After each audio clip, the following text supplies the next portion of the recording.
அனைவருக்கும் வணக்கம். ஆரோக்கியமான மூச்சு. இந்த ஆரோக்கியமான மூச்சுக்கு உள்ளுறுப்பு காரணம். எந்த உள்ளுறுப்பு? நுரையீரல். நம்ம குழந்தை பிறந்த உடனே பிறந்துருச்சுன்னு எதை வச்சு சொல்றேன்னா, முதல் மூச்சை அந்த குழந்தை உலகத்திலிருந்து வெளியிருந்து அப்படியே சக் பண்ணுது. அதான் முதல் மூச்சு. எப்ப இறப்பு? அந்த மூச்சை கடைசியா விட்டு திருப்பி இழுக்கவே இல்லை. அதான் இறப்பு. அப்ப பிறப்புக்கும் இறப்புக்கும் மூச்சே முதல் காரணம். ஓகேங்களா? இந்த மூச்சுக்கான உள்ளுறுப்பு நுரையீரல். அதனாலதான் வள்ளலார் என்ன சொல்றாரு? நுரையீரலை பலப்படுத்துங்க, ரத்த ஓட்டத்தை பலப்படுத்துங்க, அதிகப்படுத்துங்க, துரிதப்படுத்துங்க, சுத்தமா வச்சுங்க, அப்படி பல பேர் சொல்றாங்க. இப்ப இந்த நுரையீரல் பலத்தை அதிகப்படுத்துறதுக்கு சில மூலிகைகள் இருக்கு. நம்ம காஃப் பயங்கரமாயிடுச்சு, குழந்தைய தூக்கிட்டு ஹாஸ்பிட்டல் ஓடுறோம். இவர் தான் ஸ்பெஷலிஸ்ட், இவர் தான் சூப்பர், இவர் ஃபாரின்ல இருந்து வந்தவர். அவர் என்ன பண்றாரு? ஒரு இன்ஜெக்ஷன் போடுறாரு. போட்டவொடனே அந்த குழந்தை நல்லா தூங்கி அதனுடைய பிரச்சனை குறையுது, கட்டுப்பாட்டுல இருக்கு. அவங்க ஸ்டீராய்டு அப்படின்னு ஒரு மருந்தை கலந்த ஊசிகளை போடுறாங்க. அளவு வேற. ஆனா அதை பயன்படுத்தணும்னா என்ன ஆகும்? எந்த நோயா இருந்தாலும் கட்டுப்பாட்டுக்கு வந்துடும். ஆனா என்ன ஒரு பிரச்சனை, இந்த ஸ்டீராய்டு போட்டு பழகிட்டோம்னா சாதாரண மாத்திரைகள் உடலில் வேலை செய்யாது. இதுதான் உண்மை.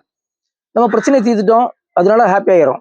திருப்பி போறோம், திருப்பி பிரச்சனை, திருப்பி ஸ்டீராய்டு. இதே நம்ம சுழற்சியிலே இருந்தா உடல் எப்படி இருக்கும்?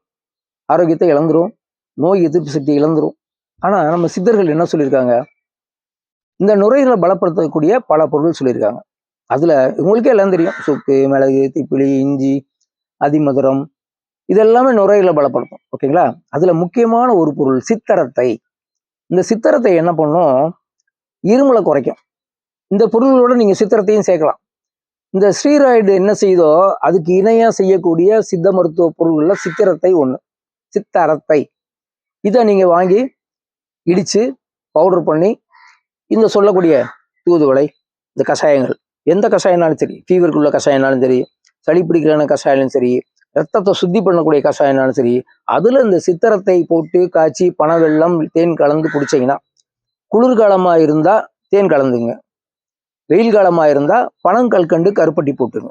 போட்டு இந்த சித்திரத்தையை சேர்த்து நீங்க கஷாயமா சாப்பிட்டு வந்தீங்கன்னா, அந்த ஸ்டீராய்டுல என்ன ஒரு பலன் மருத்துவர்களால் கொடுக்கப்பட்டதோ அதே பலனை எந்த பக்க விளைவுகள் இல்லாம, எதிர்மறை விளைவுகள் இல்லாம நம்ம அனுபவிக்க முடியும். இல்ல எல்லாருமே ஃபேமிலியில ஒரு 100 கிராம் சித்திரத்தை வீட்டுல வாங்கி வச்சுக்கோங்க. சுக்கு இருக்கு வீட்டுல, மிளகு இருக்கு, சீரகம் இருக்கு, அவ்வளவுதான்.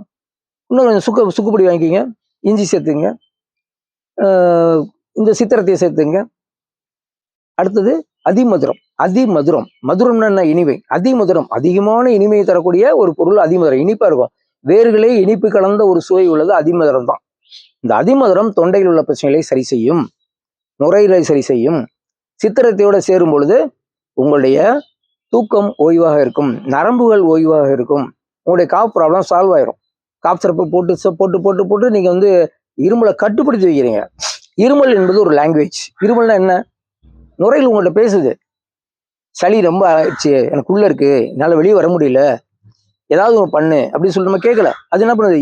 இருமி அந்த பலத்துல கரைச்சி வெளியே தள்ளுது. நம்ம என்ன பண்றோம்? உடனே இருமலை ஸ்டாப் பண்றதுக்கு ஒரு சிரப் சாப்பிட்றோம். அது அந்த இரிட்டேஷன்லாம் குறைச்சி இருமல் வராமாக்கிடுது. அப்போ உடல் முயற்சி செய்து இருமி சளியை வெளியே கொண்டு வருவதற்கு அது கஷ்டப்படும் பொழுது நம்ம அதை ஸ்டாப் பண்றதுக்கு வாயை மூடுன்னு சொல்லி ஒரு சிரப்பை சாப்பிட்டு ஸ்டாப் பண்ணிடுறோம். அந்த கபம் உள்ளே இறுகி போய் அதை வெளியேற்றுறதுக்கு நமக்கு ஃபீவர் வருது. ஃபீவருக்கு உடனே ஒரு இன்ஜெக்ஷன். இப்படியே நம்ம மாற்று மருத்துவத்தை போய் தேடாம இந்த நவீன மருத்துவத்தை தேடி தேடி போய் நோய்கள் அதிகமாக்கும். ஆனா நவீன மருத்துவம் ரொம்ப தேவை. ஆக்சிடென்ட் ஆகும் பொழுது, ஒரு கிரிட்டிக்கலா ஒரு உறுப்பு பாதிக்கப்படும் பொழுது ஆங்கில மருத்துவம் தேவை, ரொம்ப அத்தியாவசியம், மிக மிக முக்கியம். ஆனால் ஆரோக்கியமா வாழ்வதற்கு நம்முடைய சித்த மருத்துவம் இப்படிப்பட்ட பொருள்கள், நுரையில பலப்படுத்தக்கூடிய பொருள்களை நம்ம சாப்பிட வேண்டும். ஏன்னா பிறந்த உடனே ஒரு மனிதனுக்கு இயங்கக்கூடிய முதல் உறுப்பு, வெளியே உலகத்துக்கு வந்தோம்னா முதல் உறுப்பு நுரையீரல். அந்த நுரையீரலை பலப்படுத்தினா நம் ஆரோக்கியம் நம்மிடம் வாழ்நாள் முழுவதும் தொடர்ந்து இருக்கும். ஆகவே இந்த நுரையீரலை பலப்படுத்தக்கூடிய மூலிகைகள், வேர்கள், பட்டைகள் இவற்றுடன் நீங்கள் சித்திரத்தையும் சேர்த்து கொண்டு ஆரோக்கியமா வாழ்ந்து நம்முடைய உடலை பலமாகவும் நீண்ட ஆரோக்கியம் உள்ளதாகவும் வைத்துக்கொண்டு சிறப்பாக வாழ வேண்டும். நன்றி.